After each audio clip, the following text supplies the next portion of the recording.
She hired a quiet human janitor for the lowest deck. No one asked which war he left. Why would someone with a past connected to war choose the lowest deck and the quiet work of a janitor? And why did no one think to ask what he had left behind? Hello, everyone, and welcome back. Before we begin, subscribe to the channel and turn on notifications so you never miss another journey into the unknown. Your continued support means more than you know, and thank you for spending part of your day with us. Before the story starts, tell us in the comments, where in the world are you watching from, and what time is it there right now? We always love seeing how far these stories travel. Now, let us begin the story. Nobody important comes down here, the maintenance officer said, and Nathan Cole stopped moving his mop. The words were casual, almost lost beneath the steady hum of ventilation fans on Deck 29. Nathan stood beneath a strip of tired white lighting, one hand wrapped around the aluminum handle, his gray work shirt already marked with cleaning solution. 41 years had taught him that people often revealed what they valued when they believed nobody important was listening. He looked toward the bulkhead. There it was again. Tick. Silence. Tick. A faint metallic sound beneath the machinery. Nathan lowered the mop. Where are the emergency pressure doors? The officer glanced over. What? Pressure doors? How many between here and the main lift? 3, I think. Nathan looked down the corridor. 4. A few workers nearby smiled. The officer folded his arms. You have been aboard 6 hours. 7.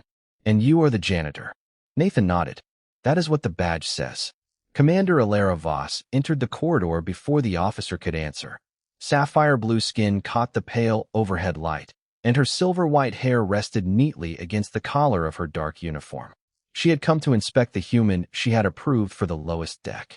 So far, she saw exactly what the employment file promised: quiet, punctual, ordinary. Problem? She asked. Nathan pointed toward the wall. Maybe nothing. Alara listened. Only ventilation. Pumps.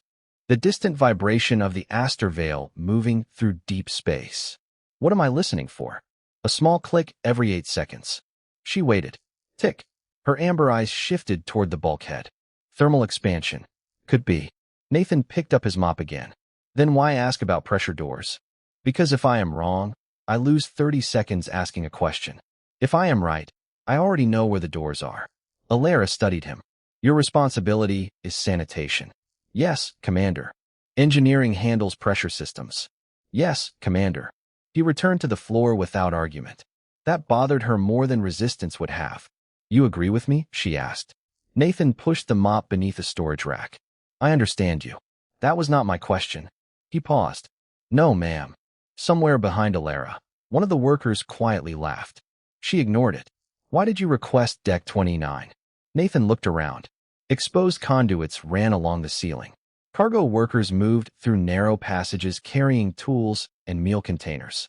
The air smelled faintly of detergent, warm metal, and recycled oxygen. Job was open. There were openings on higher decks. I saw them. Better quarters. Probably. Shorter shifts. Definitely. Alara waited. Nathan looked toward an emergency oxygen cabinet.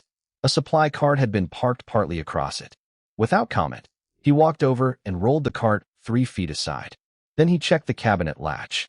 People forget the bottom of things, he said. Alara's expression changed slightly. Ships. Ships. Buildings. Organizations. People. Nathan looked at her for the first time in several seconds. Especially people. Then the metallic sound came again. Tick. Nathan's eyes moved toward the bulkhead before anyone else's did. He did not look frightened. He looked familiar with the sound. That was what Alara remembered later. Not the question about pressure doors. Not the battered tool case beneath his cleaning cart. It was the expression of a man hearing something from very far away, something the rest of them had never learned to recognize. By the second shift, Nathan knew Deck 29 better than several people who had worked there for years. Not because anyone had shown him around. Nobody had. He learned it the way he seemed to learn everything else, quietly and in order. For pressure doors.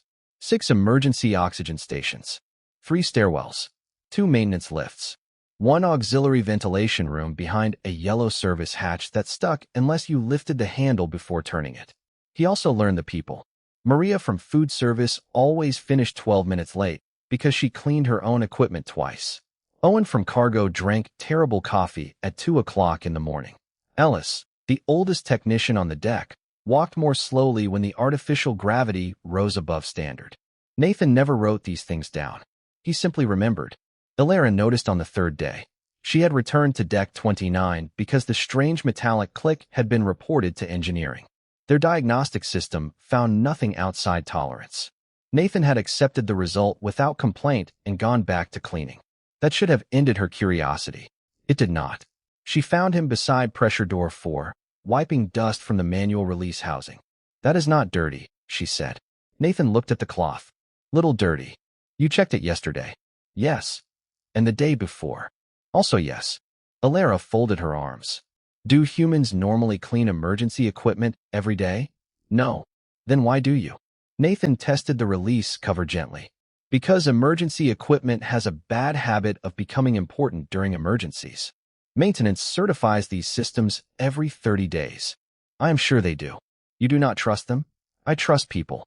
Nathan stepped back. "I also trust dust to be dust." Ilera stared at him.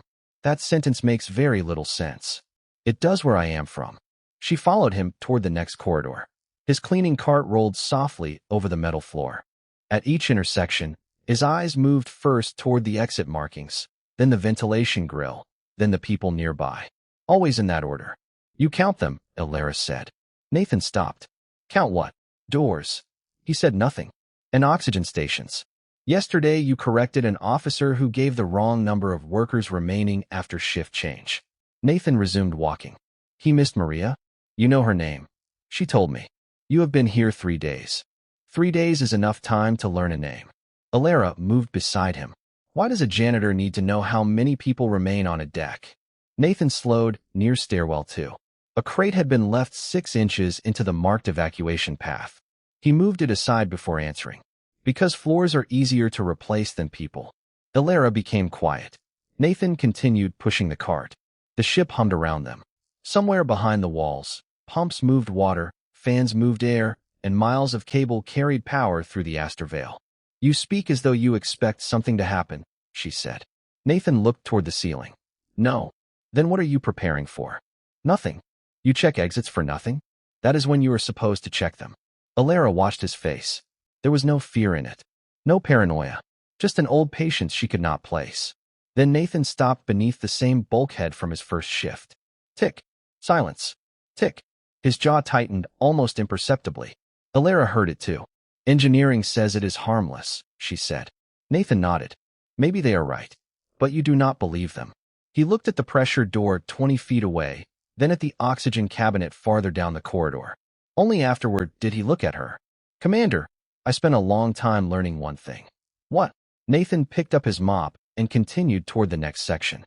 Small sounds deserve answers before they become loud ones. On the 5th morning, Nathan heard the bulkhead change its mind. The sound was no longer a clean tick every 8 seconds. Now it came late. Tick. 9 seconds. Tick. 7. Then silence. Nathan stood beneath the ventilation grill with a cleaning cloth in one hand and listened while the Astor Veil breathed around him. Cargo carts hummed through the corridor. Someone laughed near the galley lift. Nothing looked wrong. That was usually when people stopped looking. Nathan set down the cloth and pressed 2 fingers against the bulkhead. A faint vibration traveled through the metal. He followed it 20 feet toward pressure door 4, then crouched beside the lower seal housing. Ilera found him there several minutes later. "You are cleaning the floor with your ear now?" Nathan glanced up. "Trying something new. Engineering inspected this section." "I know. Twice." "I read the report." Ilera stepped closer. "Then what are you doing?" Nathan pointed toward the seal housing. "Listen." She did. The corridor gave her nothing except fans and distant machinery. Nathan waited. Tick. Ilera's amber eyes narrowed. "That sounds different." "It is." He removed his hand from the wall. The interval changed. "Meaning?" "I do not know yet." That answer surprised her. "You are willing to admit that?" "Frequently." Nathan stood and looked toward the environmental display. Pressure remained normal. Temperature 71 degrees Fahrenheit. Oxygen mixture normal. Every indicator was green. "Call engineering," he said. "You could submit a maintenance request." "I already did." "When?" 6 minutes ago." Ilera checked her communicator. A request from Nathan Cole sat in the system marked low priority. She raised an eyebrow. You listed possible seal synchronization drift. Best guess. That is specific terminology for a janitor. Nathan picked up his cleaning cloth. Machines do not care about job titles. Engineering arrived 11 minutes later. Technician Ellis carried a portable scanner and the expression of a man expecting to prove a human overly cautious. Nathan moved aside immediately. No argument. No attempt to explain. Ellis scanned the housing, frowned, recalibrated, and scanned again. Well, he murmured. Alara stepped forward. What? Seal pressure is within tolerance, but the actuator response is delayed by 0.4 seconds. Nathan looked at the bulkhead. How long? Ellis checked the history. At least 12 days. Alara's gaze shifted toward Nathan. You heard 0.4 of a second? No. Nathan pointed toward the wall. I heard the system correcting for it. Ellis opened another diagnostic screen. His expression changed. He is right. The automatic compensator had been making tiny adjustments each cycle, each one too small to trigger an alert. Alara stared at the green status indicator. Then why does the system still say normal? Because technically it is, Ellis answered. Nathan quietly returned his cloth to the cart. Alara watched him. Where did you learn to notice something like this? He stopped. For a moment, the ordinary corridor seemed to fall away from his face. His eyes settled somewhere beyond the walls, beyond the ship, perhaps beyond years she knew nothing about. Then he blinked. Somewhere louder. Alara waited for more. None came. That is not an answer. It is the one I have. Ellis ordered the seal assembly scheduled for replacement. Nathan nodded once and began pushing his cart toward the next corridor. Alara remained beside the bulkhead, watching him leave. On his employment record, the years before civilian work were summarized in 2 words, government service. She had never considered them important. Now, for the first time, she wondered what kind of place could teach a man to hear danger while everyone else was still looking at green lights. At 11:38 that night, every light on deck 29 went out at once. Nathan was halfway through cleaning the galley corridor when darkness swallowed the floor, the walls, and the quiet silver line of the ceiling. For 2 seconds there was nothing but the fading hum of machinery. Then emergency strips awakened along the floor, staining the corridor amber. A low warning tone followed. Nathan stopped moving. He did not look toward the ceiling. He looked at the people. Maria stood near the galley hatch. Owen had frozen beside a cargo cart. Ellis was 20 feet away with a diagnostic case. Nathan counted them automatically. 1, 2, 3. More faces appeared from adjoining rooms. The ship shuddered softly beneath their boots. Magnetic storm, Ellis said, checking his handheld display. Primary distribution just dropped. Nathan looked at the ventilation grill. The fans were slowing. Backup power? Starting. The emergency lights flickered. Nathan's eyes moved to pressure door 4. The replacement seal assembly had arrived that afternoon. Nobody had installed it yet. Everyone stay where you are for 10 seconds, he said. Owen looked at him. Why? Nathan listened. No rushing air. No pressure alarm. Good. Because moving before you know where the problem is usually creates 2 problems. Ellis stared at him, then nodded. His communicator crackled. Alara's voice emerged through static. All decks report status. Ellis answered first. Deck 29 has emergency lighting. Main ventilation is declining. Pressure currently stable. Nathan checked the people again. More workers were emerging from storage and sanitation rooms. He began counting aloud. 38, 39, 40. Alara heard him. Who was counting? Nathan, Ellis replied. 41, 42, 43. Nathan stopped. His expression changed. Maria noticed. What? For missing. Ellis opened the personnel register. How do you know? End of shift count was 47. You memorized that? Nathan ignored the question. Who was missing? Maria checked the register over Ellis's shoulder. 2 cargo technicians, a food systems worker, and Parker from waste processing. Nathan looked toward the far service corridor. Compartment Delta. Maria nodded slowly. They were finishing inventory. Alara's voice sharpened through the communicator. Nathan, remain in the central section. Rescue personnel are being dispatched. How long? Estimated 11 minutes. Nathan looked at the environmental display. Ventilation had fallen 18%. They might have 11. That is an order. Nathan did not move toward the corridor. Not yet. Instead, he rolled his cleaning cart against the wall, removed the emergency flashlight clipped beneath its handle, and handed it to Maria. Take everyone towards stairwell 2. Walk. Do not run. Ellis, check pressure at each door before opening it. Ellis stared at him. You are giving me instructions? Nathan met his eyes. Do you have better ones? Ellis looked at the falling airflow number. No. Then use mine until you do. Nobody laughed. Nobody asked why the janitor sounded like someone who had done this before. They simply began moving. Nathan opened the oxygen cabinet he had checked every day since arriving. Clear access. Full supply. He removed 2 portable units and placed them beside the evacuation route. Alara came through the communicator again. Nathan, answer me. I am here. Do not enter the isolated corridor. He looked toward the amber darkness beyond pressure door 4. Something in his face became very still. I have not. Good. Nathan watched 43 people file toward stairwell 2. He counted every one. Then the ventilation fans slowed another fraction. The sound was almost nothing. A dying mechanical breath. Nathan checked his watch. 11 minutes. He had heard that number before, somewhere much louder, under a different sky. His hand closed around the manual door release. For the first time since boarding the Astorvale, Nathan Cole stopped looking like a man who cleaned floors. He looked like a man who remembered exactly what waiting could cost. Nathan did not open pressure door 4. He kept his hand on the manual release and watched the indicator beside it pulse amber. Pressure remained balanced. That was good. The ventilation reading was not. 24% below normal and falling. Ellis, Nathan said into the communicator. Status. Static crackled. Then Ellis answered.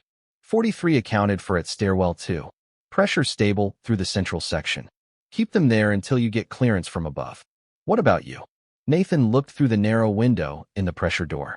Beyond it, the service corridor disappeared beneath amber lights. I am checking something.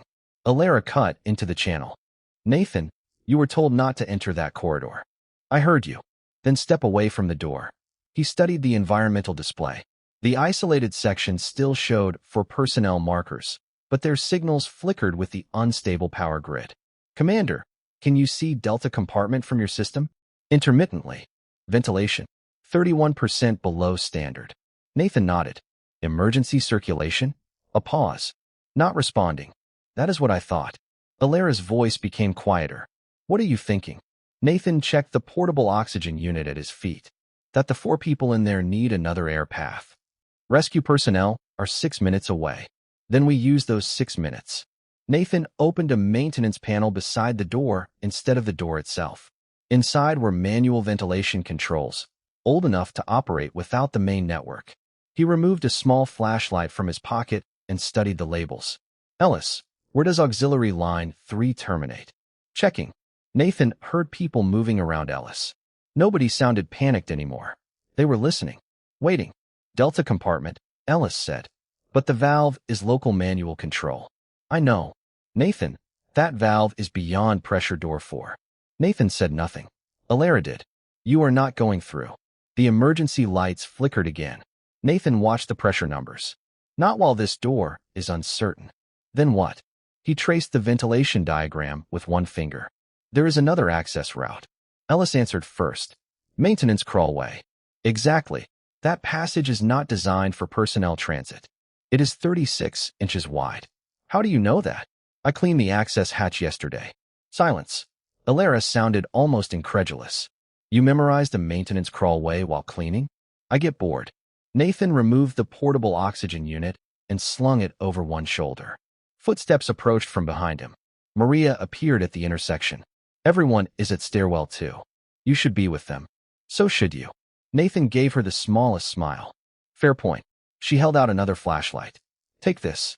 He accepted it. No speech. No ceremony. Just one worker helping another. Then another set of footsteps arrived, faster and more deliberate. Alara emerged from the stairwell in a dark emergency jacket, silver-white hair pulled back, amber light reflecting across her sapphire-blue face. She stopped when she saw Nathan beside the maintenance hatch. You came down here, he said. Apparently, I make questionable decisions. That makes 2 of us. Alara looked at the oxygen unit, then the crawlway. You are not going alone. Nathan's expression hardened slightly. Commander, your place is with your crew. These 4 are my crew. He had no answer to that. She stepped closer. Tell me what you need. Nathan looked at her for a long second, then pointed toward the environmental panel. Watch delta pressure. If it drops more than another 10%, tell me immediately. And you? I am going to open auxiliary line 3. We are going. No. That was not a question. Something almost like amusement passed through Nathan's tired eyes. You sound like somebody I used to work for. Alara caught the words. Where? Nathan opened the maintenance hatch. Cool metal air moved across his face. Somewhere louder. Then he paused and looked back toward stairwell 2. 43 safe. For waiting. Alara watched him say the numbers as though they were names. That was when she finally understood why everyone on deck 29 had begun following the quiet janitor. Nathan had never asked them to trust him. He had simply remembered who was missing. The crawlway smelled of cold metal and recycled air. Nathan moved first, one hand guiding the oxygen unit, while his flashlight traced pipes, cable bundles, and faded maintenance labels. Alara followed several feet behind. Her communicator linked to the environmental network. The passage was barely 3 feet wide, forcing them to move slowly. Delta pressure down another 3%, she said. Nathan kept moving. Air quality. Still acceptable. Temperature. 78 degrees Fahrenheit. Good. Alara watched his boots disappear briefly around a bend. You call that good? I call it time. They reached a junction where 3 ventilation lines crossed above a manual control assembly. Nathan stopped beneath valve 3. He touched the housing, listened, then placed his flashlight between 2 pipes. This is it. Alara checked her display. Rescue team is 2 minutes away. Nathan gripped the manual wheel and turned slowly. It resisted. He stopped rather than forcing it. Pressure difference, he murmured. Can you open it? Eventually. They may not have eventually. Nathan looked at her. Something old passed behind his eyes. I know. He adjusted the bypass regulator first. The pipes gave a low mechanical hum. Then he tried the wheel again. This time it moved. 1/4 turn. Half. The sound of air changed immediately. Alara looked down at her display. Delta ventilation rising. 5%. 9. Nathan released a breath. Keep watching. 14. A voice suddenly came through the communicator. Ellis. Commander, Delta personnel signals are stable. Nathan closed his eyes for half a second. Then he opened them. Names. Alara looked at him. What? Give me their names. Ellis checked the roster. Parker Hale. Jenna Moss. Calvin Reed. Luis Ortega. Nathan repeated them quietly. Parker. Jenna. Calvin. Luis. Alara studied him. You knew Parker already. Waste processing. He complains about my floor polish. And the others? Jenna likes cinnamon tea. Calvin leaves cargo tags in his pockets. Luis has a daughter starting school next month. Alara stared. You have been aboard less than a week. Nathan checked the valve again. People talk to janitors when they think nobody important is listening. The rescue team reported reaching the opposite side of Delta. The 4 workers would be escorted out within minutes. Nathan should have relaxed. He did not. He remained beside the valve, counting airflow changes under his breath. Alara finally asked the question that had followed her since the first metallic tick. Nathan, what did you do before this? His hand stopped on the regulator. Different work. Government service? Silence. Your employment file contains almost nothing for 12 years. Nathan looked down the crawlway. Amber emergency light trembled across his face.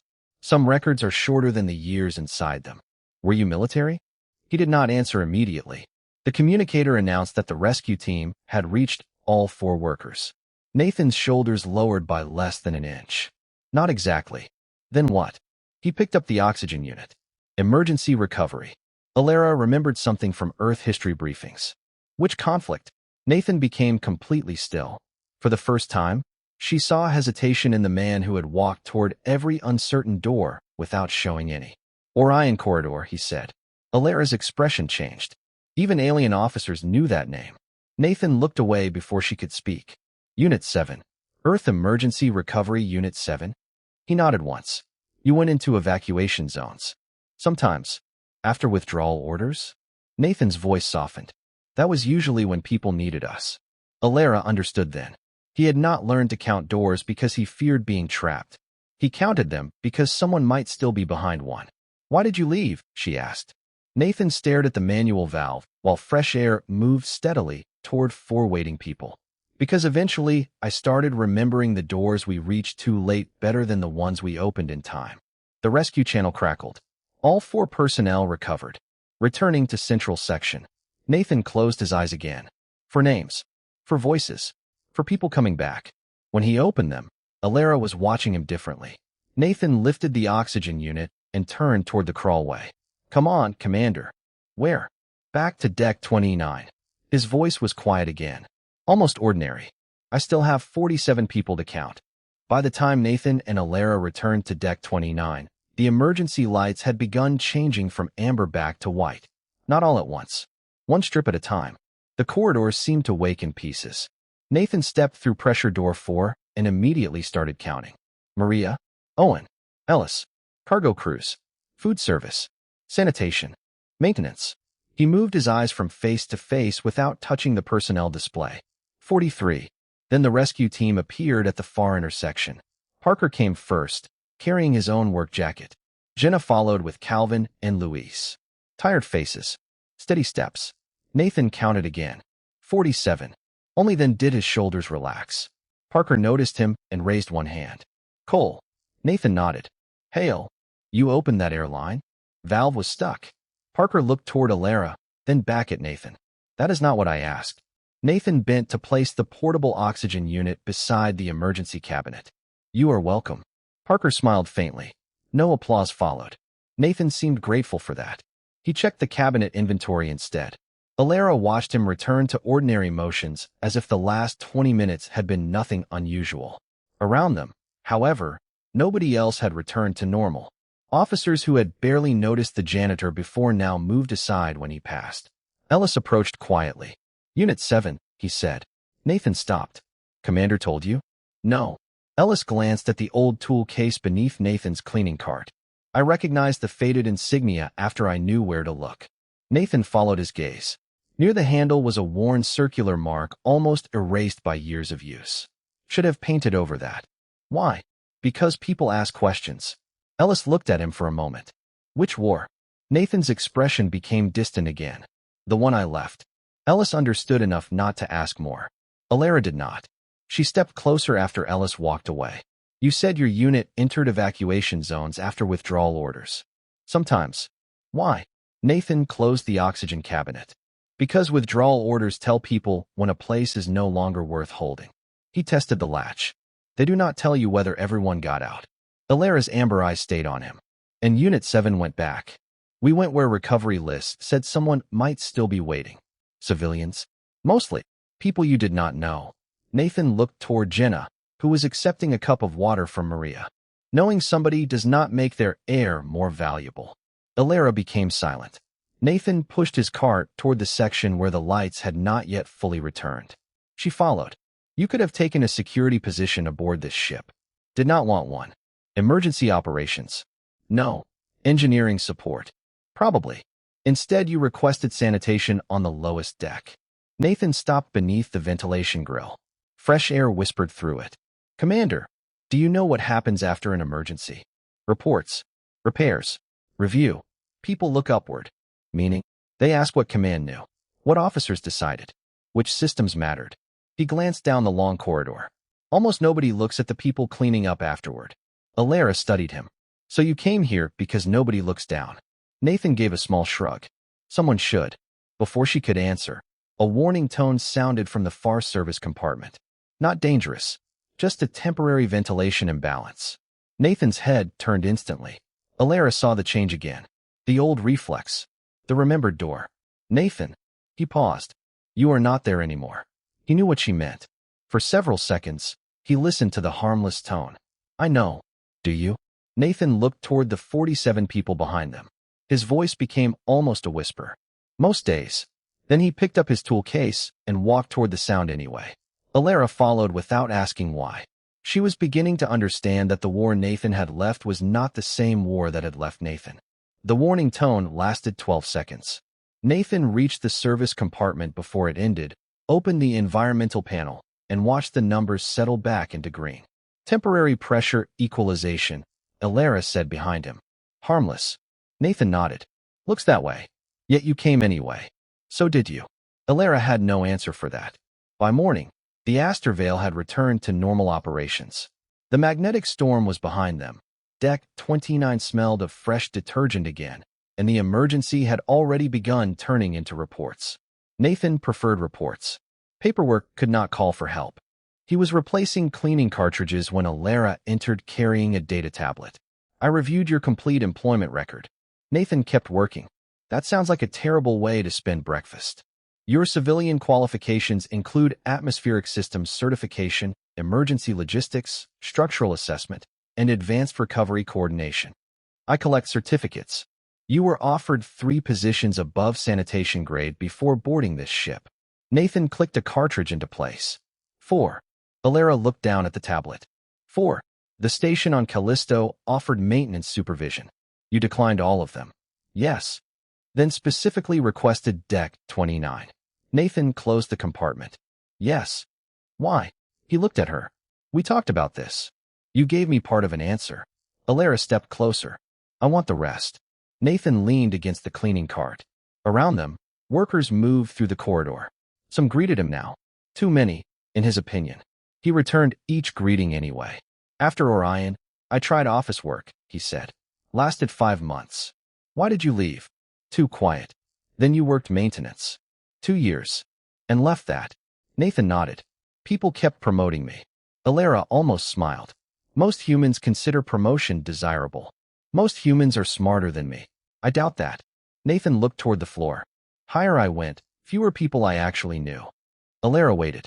Eventually, I was spending my days looking at staffing numbers instead of faces. 70 workers became 70 entries on a screen. I did not like how easy that felt. So you became a janitor. I chose work where nobody expects you to make important decisions. Alara glanced toward the repaired pressure door. That strategy appears unsuccessful. Nathan smiled faintly. Apparently. She lowered the tablet. You could supervise emergency operations here. No. I have not offered yet. You were going to. How? Commanders get a certain look before offering responsibility. And janitors recognize it. Experienced ones. Alara exhaled slowly. Nathan, Deck 29 is the lowest assignment on this ship. Geographically, definitely. Professionally as well. He looked around. Maria was opening the galley. Owen was complaining about coffee. Ellis was checking the repaired seal. Parker passed with a cargo manifest and nodded toward Nathan. Ordinary people beginning an ordinary shift. That is the problem with the word lowest, Nathan said. What problem? It depends where you are standing. Alara followed his gaze. Nathan rested both hands on the cleaning cart. Everybody wants the bridge because that is where decisions happen. Everybody wants command because that is where importance lives. He shook his head. But when something goes wrong, consequences travel downward faster than authority does. Alara looked toward the ventilation grill. Fresh air moved quietly overhead. You knew that when you requested this deck. I suspected it. You chose the place with the least status because it had the least attention. Nathan considered the sentence. Something like that. Alara finally understood the part his employment file could never explain. He had not fallen from some greater position. He had walked away from one. Deliberately. Not because he believed himself unworthy of standing higher, but because he remembered what happened when everyone important was looking upward. Nathan picked up his mop. People look up when they want to matter, Commander. Alara watched him move toward the far corridor. And you? He glanced back. Someone should look down. Then he continued toward Deck 29's morning shift, where 47 people were already learning that being overlooked was not the same thing as being unseen. 3 days later, Nathan was standing on a 6-foot maintenance ladder with half his body inside an open ventilation housing when Commander Alara Voss found him. The Aster Veil had settled into its ordinary rhythm again. Cargo moved. Engines hummed. Deck 29 smelled faintly of cleaning solution and warm machinery. Nathan removed a dusty filter and held it toward the light. You know, Alara said, there are technicians assigned to that. Nathan looked down.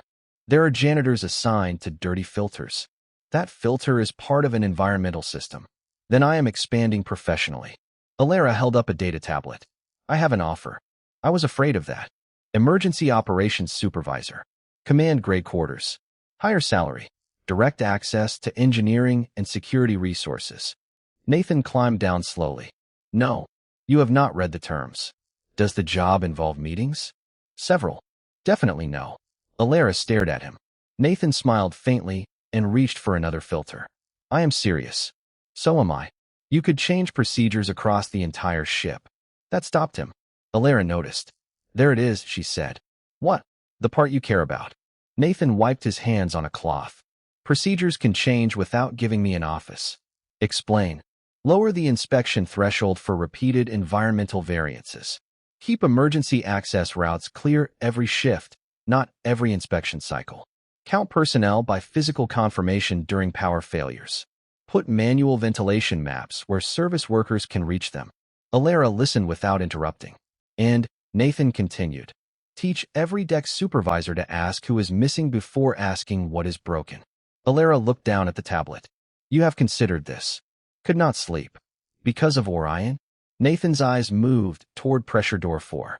The repaired seal made no sound now. Because of here.